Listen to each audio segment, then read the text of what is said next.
Good evening and welcome to Gunning to Old Trafford with your host Ibi and my main man, the real Slim Shady, Abdul Samad Kesson. How's it, guys? Welcome back again. Gunning to Old Trafford, one of the most exciting segments. I know you guys appreciate it. I know Ibrahim loves it. The stadium tour. But before we get into it, don't forget to like, comment, hit that bell notification. And guys, subscribe. Please subscribe and keep those comments coming in. And share the content with your family, Please, friends. guys. Help us grow. Because like we say, by the fans, for the fans. Oh, yes. And if our channel grows, it means you guys are growing with us. And we have a larger voice to spread, not only in South Africa, but across the globe. So Ibrahim, the fans have spoken. So we are gunning to Manchester. Yes, today we're in Manchester, but we're on the blue half of Manchester. So the fans, guys, if you guys haven't, every week there's a poll on where you guys want us to go to next, and today's poll was Manchester, and none other than the Etihad Stadium. Manchester City. Manchester City. So yeah, guys, I know all you youngsters and a lot of you guys have been to the Etihad Stadium. What a stadium! I mean, what's it doing for the Manchester United community on a whole? Manchester community, yeah, you know, I mean, you were telling me stories earlier on. It's fascinating. John Neil Bellingham, good friend of mine, massive Manchester United fan. And when I went to Manchester to watch a game, he took me around to just show the development. And the Glazers, and this is why I'm a firm Glazers out. The Glazers have done nothing for the precinct, for Old Trafford, for the fans, etc. Yeah. And on the other side, it's a polar opposite. Sheikh Mansour, I think it is, and the Etihad group have come in and they've not only developed the stadium, the training facilities for the players, but they've also developed the infrastructure in and around the greater Manchester area. And they're doing so much for the community. And that's why we're seeing a lot of these youngsters also coming through the academy through Manchester City. You got players like Jadon Sancho, if you guys don't know, came through the Manchester City Academy. We've got Phil Foden, who's doing really well. And I think if Manchester United don't wake up, Manchester City are onto something, and they could be growing something that could be unmatched for years to come. Ibrahim, I was just as you get that topic also, I was reading about the training facility. They say it is state of the art. They say even Pep Guardiola, guys, if you guys missed his interview the other day and they asked him, are you going to be at the World Cup? He says, no. I'm going to be at the Etihad Stadium, still doing my work, doing what I need to do. Why do I need to be there? Yeah. I still need to work. So state-of-the-art facilities, amazing. State-of-the-art stadium, state-of-the-art coach, and state-of-the-art players. Oh, brilliant. They've just developed in every single area. So brilliant stuff. So Ibrahim, Abdul is the guy with all the info. I'm going to let Abdul run. So we're going to go through it a little bit, guys. So remember, the home of Manchester City. This was called the City of Manchester Stadium.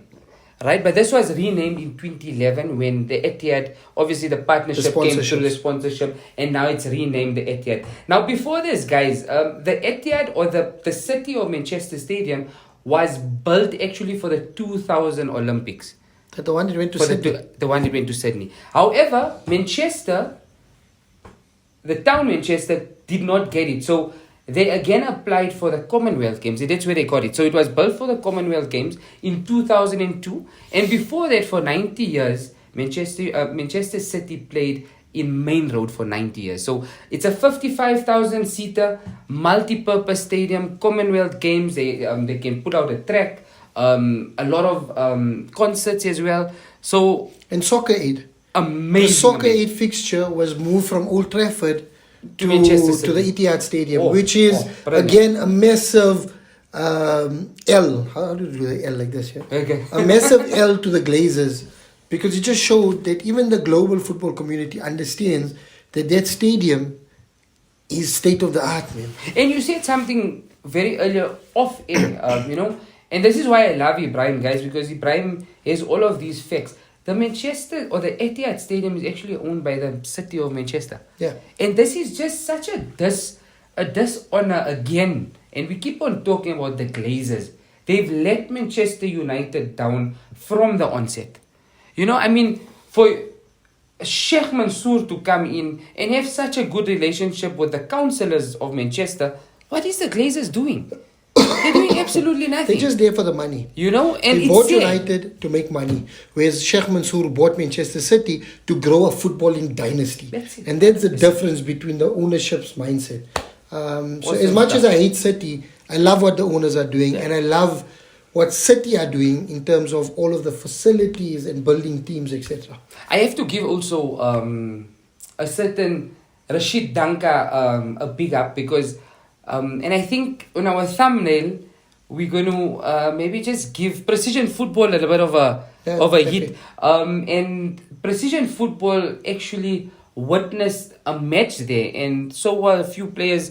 We had that Haaland goal. Yeah, so as gunning to Old Trafford, we've got a lot of, a little bit of history at the Etihad Stadium. Yeah. And according to the guys that have really been there for matches and you visited it, it's like a shopping center. Brilliant. You'd never say you're in a stadium. You're in a Dubai shopping center. So what a stadium. Ibi, however, Manchester United, Manchester City, what do you remember as a United fan? I mean, one of the iconic moments at City, and I remember it well. I was watching the league, and this was the first league that City won, by the way. Okay. And United, they let it slip against Everton, a couple of weeks before, and they were now head to head with City in terms of points. Was that the 2012? Yeah, they were head to head on yes. points with City, and United needed to because they couldn't outscore City. City's goal difference was and it was much Van more Persie's superior. first season, eh? No, Van Persie came after. After. Okay. So they had to get a better result than City, and United did what they needed to do. They got the win away from home, and the City game was ongoing. City were playing QPR. Got it. Ooh. QPR were 2-1 up With with a couple of minutes to go. They equalize, make it 2-2, and I think, I still feel comfortable. Still not enough time. There's no chance they're coming back. Roberto Mancini coaching. And the ball goes, Aguero pops up, and the goal goes in. Aguero! Peter Drury, I think it was, right? Crazy. Amazing.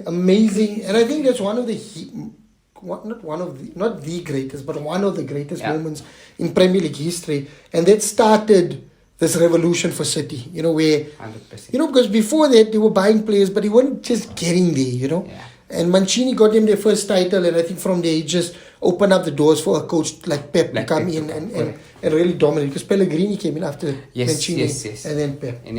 But Where that's is not Pellegrini? Sorry, man. I'm not sure. He's old. He must be old now. Shape. But I think he was coaching recently, but I'm not He sure. was okay. So sorry, guys. But it's not my memory, my great memory at there. So this hurt memory, and it hurt Ferguson as well, and that inspired him to go all out to get Van Persie.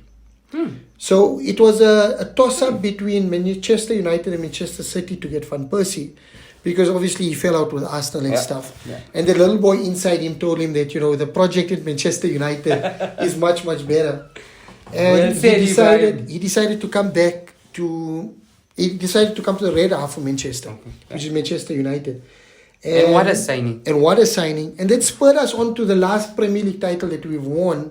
The last under Ferguson, because it was his last season. But we've not won a Premier League title since then. And the memory that comes to mind at the Etihad was, we were 2-0 up. Rooney got a really early on. He scored a goal really early on. Got his second goal of the game, I believe. 2-0 up, and City come back and make it 2-2.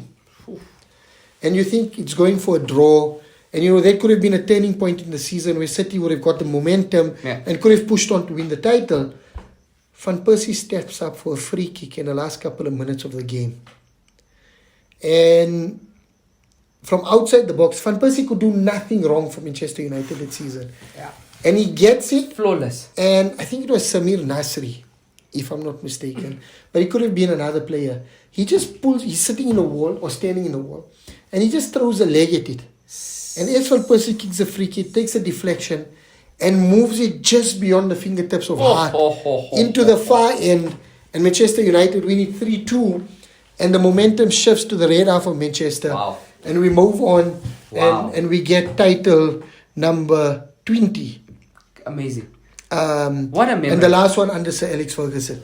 So that's my memory at the Etihad. Brilliant. Obviously, we had some nightmares at the Etihad, but we had some good games. You know, in recent history, United again 2-0 down under Mourinho, I think it was 2-0 down.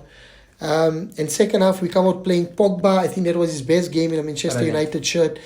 Alexis Sanchez, again, you know, Arsenal links, but he had an amazing game. Sorry, this is not, I'm sorry. Alexis Sanchez. He's doing well, I must say. But listen. There's some rumors that they get him on a loan as a backup for Arsenal. Just as a backup. I don't know.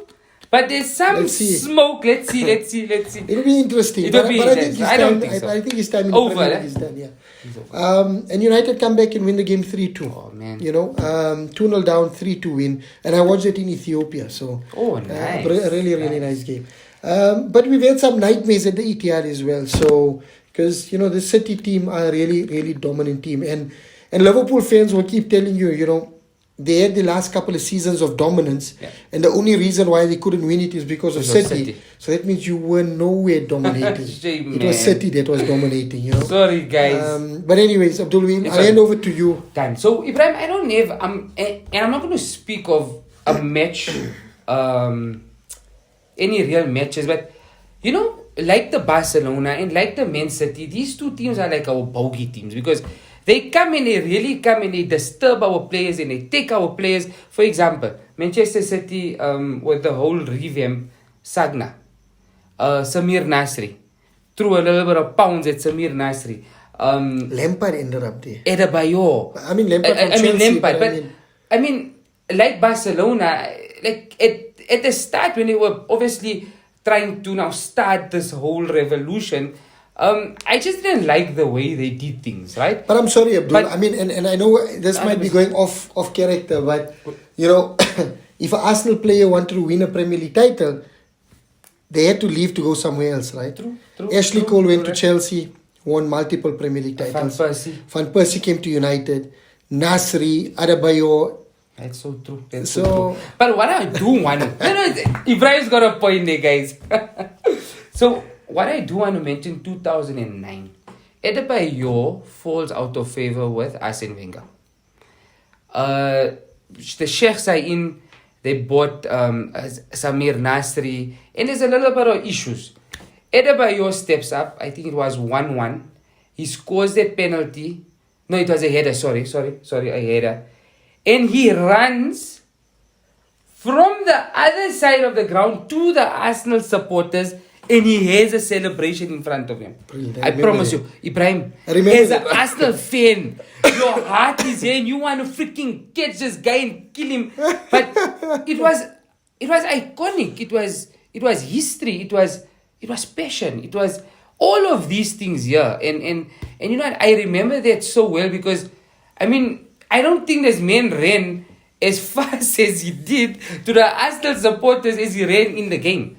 So I remember that. Few matches also. I mean, Arsenal really play well at the Etihad, but could never really dominate Manchester City in the past few seasons. Maybe it changes this year. Maybe it does change this year because I mean we got the Pep Guardiola's number. I mean, Arteta was coaching there. Arteta was coaching there. So there's a lot of allegiance there. I mean, we've got there Jesus, we've got Zinchenko. So I'm looking forward to the Manchester City and Arsenal match, which was postponed, but it will be now only after the World Cup. And Etihad Stadium, I remember the Adebayor one. I remember it so fondly, and especially the way you speak about the Aguero last-minute winner. I mean, that really set the tone for the century, you know, 100%. And for their dominance. And brilliant stadium, amazing stadium. Always has different change. I don't know if you guys noticed on the side of the stadium, they got a double screen. It's got a double screen advertising. So these are these small things. Yeah, but they do that because it's fondly known as the Etihad. Oh, it's just to they can't fill the stadium for all of the dominance. I mean, if you guys didn't think I was going to throw in some banter, 55,000. Exactly. It's if you guys didn't think I was going to throw in some banter, you were wrong. So to make up Prime more Minister. seats, they take out a couple of more rows of seats And they to lift it up. lift it up. So Oh, is that the reason? I'm not sure they'll admit it. No, I but think you that's are one of right. the reasons, right? And you heard it first. For all of the dominance, to Old for Trafford. all of the dominance that they have, it's really disappointing that they can't fill up the stadium, they can't fill up the allocation for away games and stuff. So they Sad, still man. need to build up their fan base. Shame, man. Sorry, which is surprising, and that still tells you that Manchester is red, was red, will always be red. Manchester United, the Red Devils. Well done. But Ibrahim, what a brilliant segment. I love it. I hope you guys And we enjoyed appreciate that. and respect what Yeah, Mansour is definitely. doing with Manchester City. And Shah Mansour. it's good for the community. It's good for football. 100%. Not too good for other teams that are trying to win the championship. But big up, and it's a brilliant, brilliant stadium. So Wow, guys. I hope you guys enjoyed it. Please, guys, again, don't forget to like, comment, share. Hit that bell notification. Keep those comments coming in. Negative, positive. I mean, like we say, by the fans, for the fans. We really appreciate you guys. Ibrahim, you can take us out. yeah. Before I get on, there's an amazing clip on YouTube where and I think he's talking to Robbie from Arsenal Fan TV. Yes. City fan for years, and he talks about in his lifetime he told his friend that he'd be happy and he'd die happy if City just win a FA Cup. And for him as a diehard City fan to see this build up and this transition from a relegation team to a struggling team to now become one of the dominating teams in the Premier League is really, really amazing. So go give that a look. Search Man City, Don Robbie, and you'll find this clip. It's really amazing. Brilliant And if you want to understand the passion that these fans have for their club, this will really articulate that passion. So with that, Amazing. we love you guys. Please Amazing. support us. Please share our content. By the fans, for the fans. If we grow, you guys grow. So please keep sharing and help us take Gunning to Old Trafford to new levels as well, right? And with that, I think We are Gunning to Old Trafford, not Thank you, Manchester. guys. Thank Bye, you. guys. Bye-bye.